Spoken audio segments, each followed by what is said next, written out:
بسم الله الرحمن الرحيم. الصلاة والسلام على أشرف المرسلين. اليوم ندير واحد الجولة بين بوعارق والناظور وبلنصار فرخانة بني شكار. بغينا نديرو واحد الجولة كيفاش الطريق راه كيعدلوه دابا. هاد الطريق اللي غادي لوجدة كيف كتلاحظوا الحمد لله راه كيتوسع، غادي يولي 4 السيارات موسعة، غادي يوليو 2 منا وحدهم، 2 منا يقدر يهز 8 الطوموبيلات. دابا الحمد لله كان هاد الطريق الصغيور اللي كتشوفوا فيه 5 متر ولا 6 متر كان كيهز 2 السياير، ما تقدرش الدوبل، كيوقع بزاف ديال الحوادث السير. دابا الحمد لله كيفاش كتلاحظوا الطريق توسع، ولا دابا ولا شي 40 متر ان شاء الله ولا 30 متر باش ولا الطريق غادي يكون موسع. الاعمال الشغل راه خدامين، راه دابا جاي من وجده، جايين هكذاك كبروه الحمد لله. كيف كتشوفوا دابا كيف كتلاحظوا الاعمال او الخدمه للاشغال تاع الطريق بين بركان او زيو والناظور. الحمد لله الخدمه كاينه، وكنتمناو ان شاء الله تكون مستقبلا ينقصوا من الحوادث السير، ينقصوا وما يبقاوش الناس يجريو بزاف، لان راه كيوقعوا بزاف ديال الحوادث السير. كاين اللي كيخلي الاهل ديالو الام ديالو ولادو في الحوادث السير. شكون اللي كيكون السبب؟ هو السرعه. السبب السرعه. انتبه للسرعه. الموضع اللي فيه ممنوع الدوبل ما تدوبلش فيه. واليوم هاد الجوله اللي كتشوفوا شوفوا معنا وتابعوا معنا باش نشوفوا هاد الجوله ان شاء الله.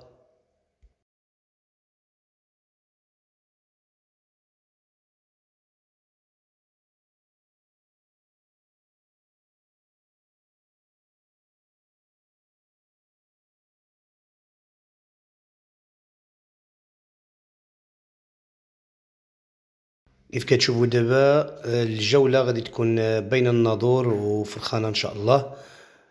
تكون الجولة مع الاستمتاع باش نشوفوا كيفاش الناظور. الحمد لله دابا راه ولا الحمد لله الطرقات من جميع النواحي، ما بقاش دابا هذاك الطرقات الصغار هكذا.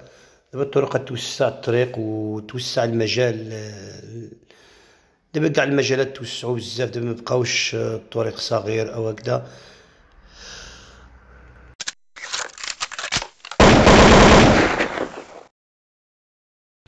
كنشكروا جميع المتبعين ديالي خارج الوطن او داخل الوطن في هذه الجوله الممتعه باش نتمتعوا شويه ان شاء الله. دابا هنا القصر العسكري اللي في تويمه، اللي كان في عهد الاستعمار 1843. هو دابا غادي نشدوا الطريق ندوزو على الناظور الجديد. كيف كتلاحظوا دابا الناظور الحمد لله الناظور تعدل بزاف ومصاوب بزاف. دابا غادي ندوزو على الطريق طريق ان شاء الله نتاع المطار، طريق الناظور الجديد. من هنا تتجه السيارة باش نتمتعوا شوية. دابا اي البلاد في الطرقات الكبيرة، في الاضواء، في ما بقاش هذاك لابيست الطريق محفر.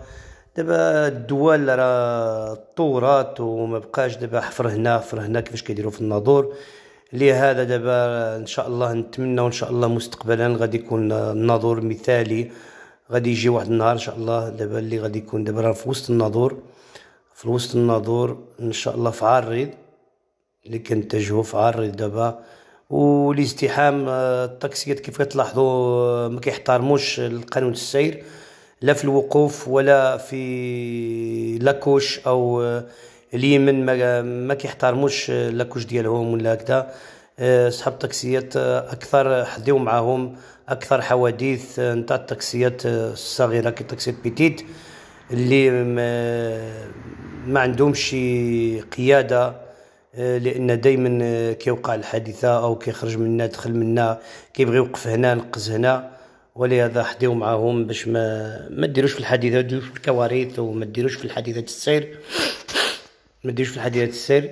دابا الناظور راه نقص بزاف لان كان مليليه اللي كانت هزه بلنصار وفرخانه وبني شكار والناظور كانت هزه لها بزاف. ودابا كيف كتلاحظوا نقصات بزاف، نقصات الامور بزاف. ونتمناو ان شاء الله بحول الله نتمناو واحد النهار جديد ان شاء الله.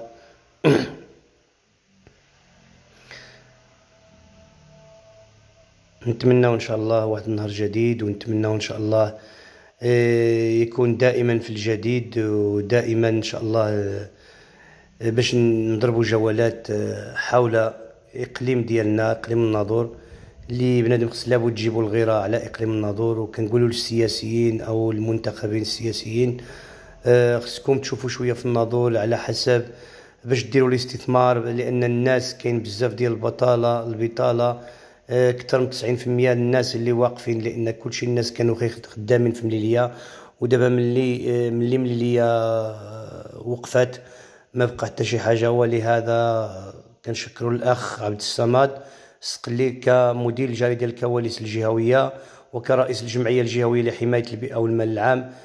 كنشكره بزاف من هذا المنبر، لان دائما يساندنا وواقف في جانبنا في اي وقت اللي فيها الضرر، اللي فيها شكايات، اللي فيها عنصريه. كاين بزاف ديال الاداريين اللي كيديروا العنصريه على المواطن، ولهذا اخ عبد الصمد السقلي دائما واقفا في جانبنا.